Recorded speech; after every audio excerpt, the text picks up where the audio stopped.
Hi there, Scott Hamilton, ROCKFILE, back with another podcast review for your ears. Going to be talking about the 2021 film, Ghostbusters Afterlife.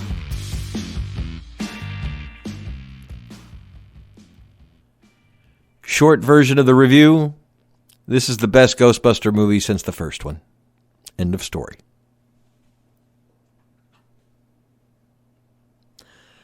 I'm a huge fan of Ghostbusters, the first one. I think it's a perfect comedy. It was back in the day when they could make a comedy, almost horror movie that still was scary and really funny. They tried to recreate it on the second movie. I like the second movie just fine, but I don't watch it very often. It pales in comparison. I tried to get through Answer the Call.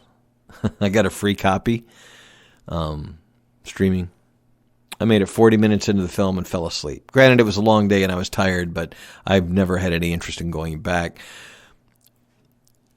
I've watched several reviews and people talk about what they like about the original Ghostbusters and why they haven't been able to recreate that sense.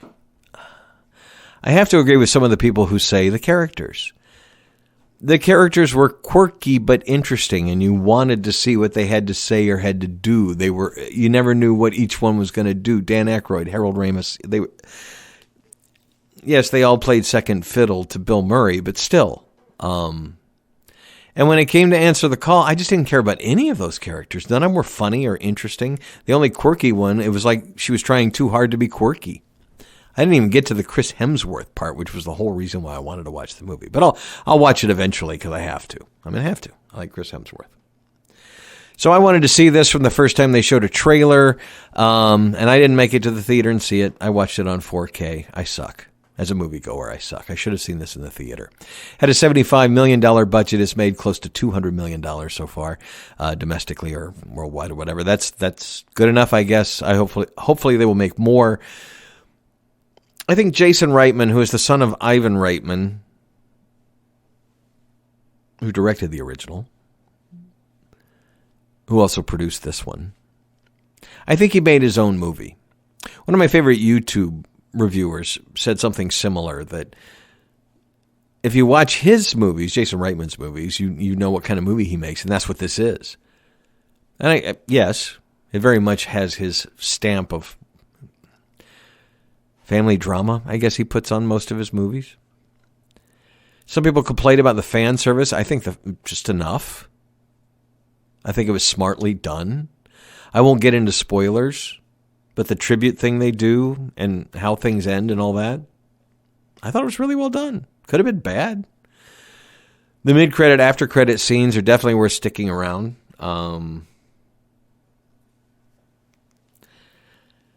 I still didn't get that feeling that I got from watching the original Ghostbusters, but it came really close.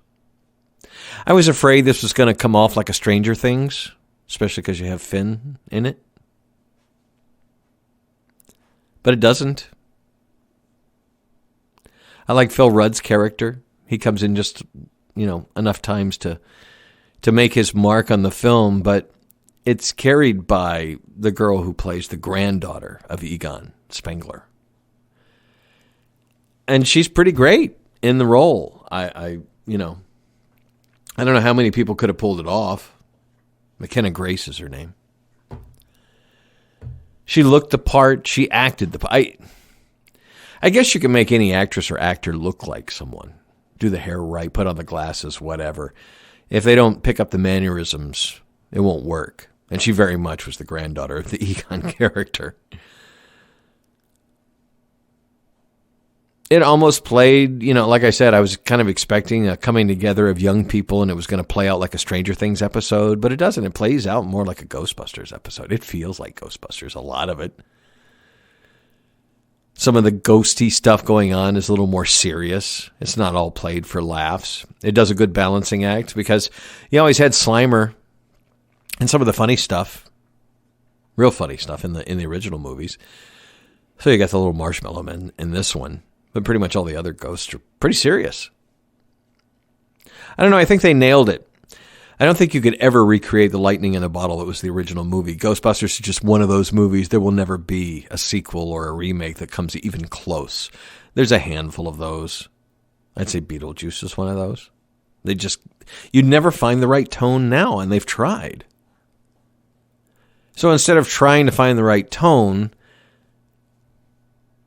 embrace some of the classic elements that make it Ghostbusters and then make your own film. And I think that's what Jason Reitman did.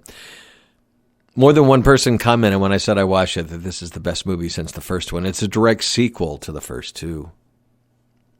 I thought it was great.